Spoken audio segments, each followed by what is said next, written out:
Ketika Libra, digital currency-nya Mark Zuckerberg ditolak di banyak bank sentral dunia di tahun 2018 lalu, ditarik lagi rencana tersebut. Kemudian, Mark Zuckerberg membuat infrastruktur keuangan bernama Facebook Pay dan IG Pay, beredar di pertengahan tahun 2020 kemarin. Di Amerika Latin, ada nggak yang berpikir, mau apa sih Mark Zuckerberg ini? Informasi kedua untuk dianalisa, sesekali kita jadi Sherlock Holmes, jadi detektif.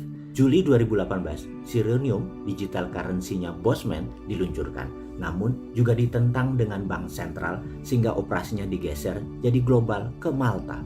Lalu 20 Mei 2020, sebuah infrastruktur keuangan biasa sesuai dengan aturan regulator diluncurkan bernama Dinaran, yaitu sistem pembayaran dan transaksi biasa produk perbankan di bawah regulasi Bank Indonesia dengan GPN kartu ATM yang berlaku di seluruh Indonesia. Satu level lebih lengkap dari OVO atau GoPay karena ada fasilitas ATM tunai dan edisi juga transfer antar bank. Pertanyaannya, mau kemana Mark Zuckerberg dengan 2,5 miliar manusia pengguna FB, pengguna IG, dan WA-nya tadi? Sebagai catatan, dia merupakan negara terbesar di dunia penduduknya melebihi Tiongkok, India, dan lain sebagainya.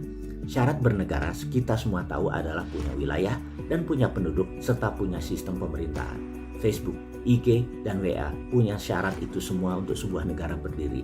Karena walaupun dunia maya, ya FB Group ini bisa-bisa dia membuat negara di dunia maya. Dan salah satu yang terpenting mengingat marketplace-nya dari Facebook, IG, dan WA terbesar di dunia tersebut, mengapa tidak dibuatkan internal digital currency? Tentunya infrastruktur currency-nya disiapkan lebih dahulu, yaitu Facebook Pay, IG Pay. Maka kecurigaan berikutnya adalah, apakah Libra, mata uang digital berbasis algoritma sosmed, Facebook, IG, dan WA tadi, walletnya namanya Calibra, akan tidak diluncurkan? Maka jawabannya adalah tidak mungkin. Mark Zuckerberg hanya menunda, tetapi di tahun 2021, tahun 2022 ketika dunia bubrah dengan COVID, ekonomi stuck di banyak negara, maka Libra bisakah meluncur di platform sosmednya untuk marketplace-nya? Jawabannya pasti. Inilah tantangan globalis yang menantang hegemoni negara di balik obor Cina maupun sekutu Amerika.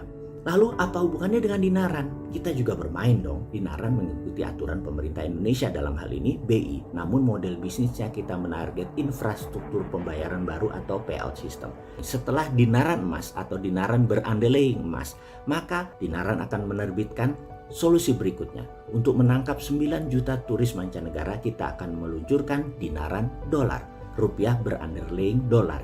Kita semua tahu tidak semua memerlukan rupiah dijaminkan emas, namun rupiah dijaminkan dolar juga ada pasarnya. Sehingga dana dolar tadi yang masuk ke Indonesia di pelanggan dinar dolar, mereka akan punya kartu ATM, bisa edisi tarik tunai dimanapun, exchange rate-nya stabil, fee 0%, kurs jual belinya kecil. Pulang ke negaranya si turis, dolarnya masih bisa dipakai.